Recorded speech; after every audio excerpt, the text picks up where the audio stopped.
back to Brashenomics. I'm Ben Brashen, and, if you missed earlier our discussion about lean-tos, a lean-to is kind of like a fort that people hope they don't have to live in because you're able to have a house to live in. Although a lot of people out there do live in houses right now, and with the current state of affairs, a lot of people have lost a lot of their equity and maybe wish they didn't have that house. It becomes a little bit of a financial burden. It can be stressful, and they may not be able to afford it. Joe Eddings and Caroline Loudenback join us once again. They specialize in investment strategies in all aspects of foreclosure situations. Welcome back, guys. How are you?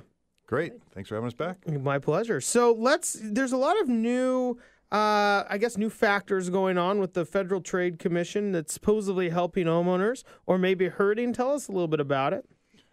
Well, they've been involved for quite a while, putting together programs since the whole world came to an end back in 2007 and 8. I thought that was just in December the world was supposed to come to an end. So the Federal Trade Commission has put in several programs out there. There's MARS, which is the Mortgage Assistance Relief Service. Then there's HAMP. Got all these names and abbreviations. It's funny. Home Affordable Modification Program. And what's out there now is the HAFA. There's the Foreclosure Fairness Act. So there's a lot of things out there available to homeowners who are in a tough situation. Just behind payments, or they just lost their job, injuries, death, or whatever. It's just a lot of situations. So a lot of these are here to help the people, the consumers, the homeowners. And it's funny, but there's always something they miss or something that doesn't quite fit for everybody. Mm-hmm. So that's kind of what we're going to talk a little bit about today, because we just kind of came across one of our deals that we just kind of a little light bulb went off my head. Saying, no, this is something that's a lot of people don't know about or have run into the situation yet. And this is dealing with the HAFA program. Mm-hmm. And so what you talk about all these acronyms, and it sounds like everywhere we go, it's another acronym, right? Whether it's through mortgage or you look at people's business cards. I mean, people would have to carry around a dictionary to understand what every acronym meant, even when they're in the process of buying a home or selling a home. So you talk about MARS and HAMP, which sounds like something they legalized back in November. But if you're not on that path and you're really looking to sell your house, you're talking about this HAFA, which really becomes something that's more important to home sellers who are maybe underwater that have a first and second mortgage, which was a very common way to buy a house. Correct. Tell us about it. Well, right now, they're still saying that 80% of the short sales that we're seeing now, 80% of them have second mortgages, first and second, because that was a very popular way of financing homes back in the good old days. So what HAFA was, there's FHA loans, there's a Fannie Mae, Fannie Mac loans, and there's your regular private commercial loans, your smaller lending institutions. So HAFA would basically have like 3 different categories that each would have their own HAFA program. Well, what they did was back in last year, towards the end of last year, they've kind of formed it all and said, let's simplify and make one HAFA program that covers everything. So in that statute that they came out with, what we just discovered, because we do that's a big part of our business is short sales. Like we've been doing this since 1998 when we did our first one. So been around the block a few times. So one of our clients had this situation, first mortgage and second lien holder. Well, HAFA now, the requirement for that is if that first loan is a participant in the HAFA program, then the second does not have to participate if they do not want to. But what the problem is the first is short, which means now the HAFA program is meant to help the homeowner by making the first pay the second mortgage a little bit of money, up to $6,000 max. That's it. Doesn't matter what it is. But that second has to do a full release of liability, which means they can't come after the homeowner for deficiency. So they have to waive. Well, the problem with that is the seconds don't have to participate. They don't have to say yes to that. They can say, no, we're not doing it. If they say no, therefore the first can no longer take that short sale and close that transaction, which ends up happening is you can't do a short sale. It ends up going to foreclosure because typically in that position, they're already behind. Right? You're pretty soon getting a notice of trustee sale or notice of default, and you're not going to go into foreclosure. So that just happened to us. We just had another client looked at a house the other day, and I talked to a listing agent and talked about the scenario at first, and I noticed they had a second. I says, "Oh, is this first mortgage HAFA and the HAFA program? She goes, I don't know. So she had to call her negotiator. Negotiator had to go back and do some research, and they came back and called me back and says, thank you so much. Yes, it is. I go, now we have to figure out what we're going to be doing here. Because that second was, $150,000 or $120,000, huge amount. All they could take is $6,000. Well, how does somebody know if their house is in the HAFA program? I mean, from the mortgage perspective, we're always trying to help people understand if their loan is owned by Fannie Mae or Freddie Mac.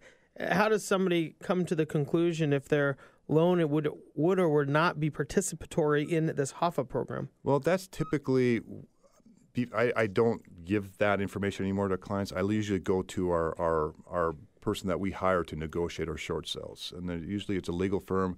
That's their job. They know the law inside out, everything.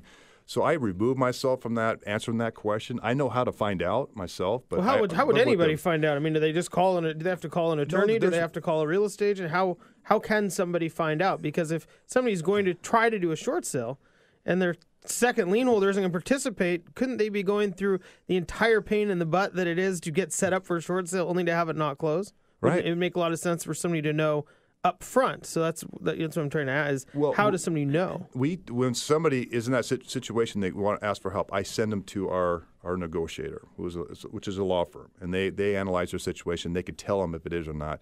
But there is another way they can do it. You can go online and is my loan a Freddie Mac loan or Fannie Mae loan? Mm-hmm. And it pulls up, and I think you put in your loan number in there, and it'll actually pop up, and it'll tell you most cases. Is it 100% foolproof? I don't know, but it's sure. There are ways to find that out. And now with FHA, it's now you have to participate. That's changed. You can no longer just put your house up for sale and get an offer and submit it and try to do a short sale. You have to submit it to FHA first. They have to approve it, then they have to come back and give you a list price to list a house at. Well, I have a client who's got one submitted. It's been, 5 months now?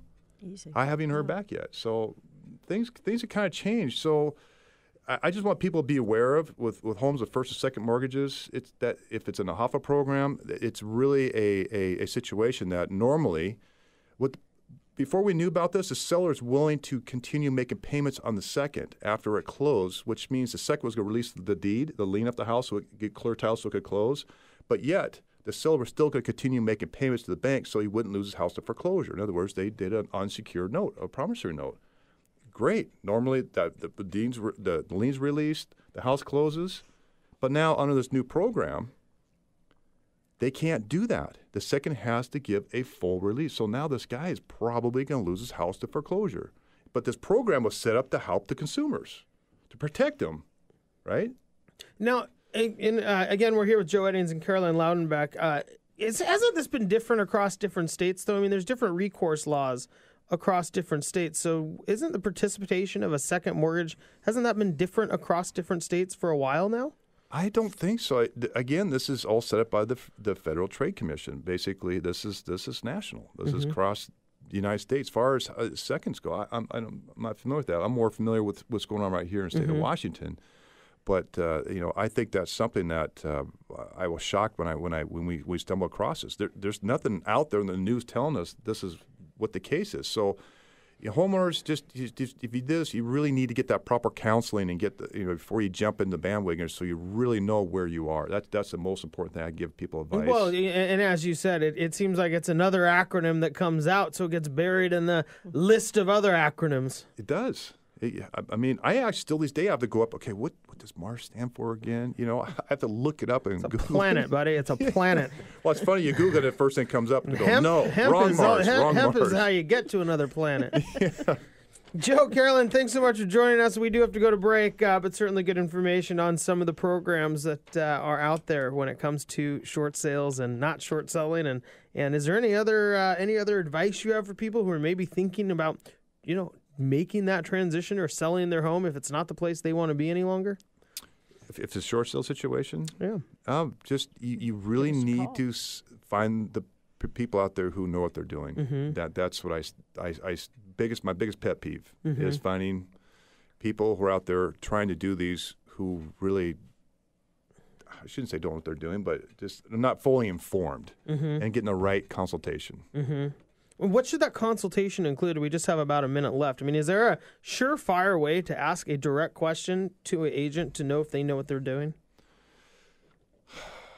That's a good question. I don't think there's one good question. I think it's going to be several questions, and experience-wise. And anybody who sits there and tells them what's going to happen, you can explain the process, but my whole thing is get in front of somebody who actually has the authority to give them legal advice, because there's too many things here that I know about it. I could talk about it, but I'd rather have somebody who's actual attorney giving them that proper advice. Find an attorney and figure out what all these acronyms mean and how they're gonna make your short sale life easier or tougher. Hey guys, thanks so much for joining us.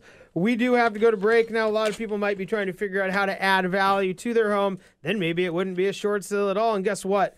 Remodeling is still one of those things that can add a lot of value to the house, especially for the money you have to put into it. When we come back, Brooks Powell will join us, co-owner of Powell Custom Homes and Renovation. I'm Ben Brashen. You're listening to Brashenomics.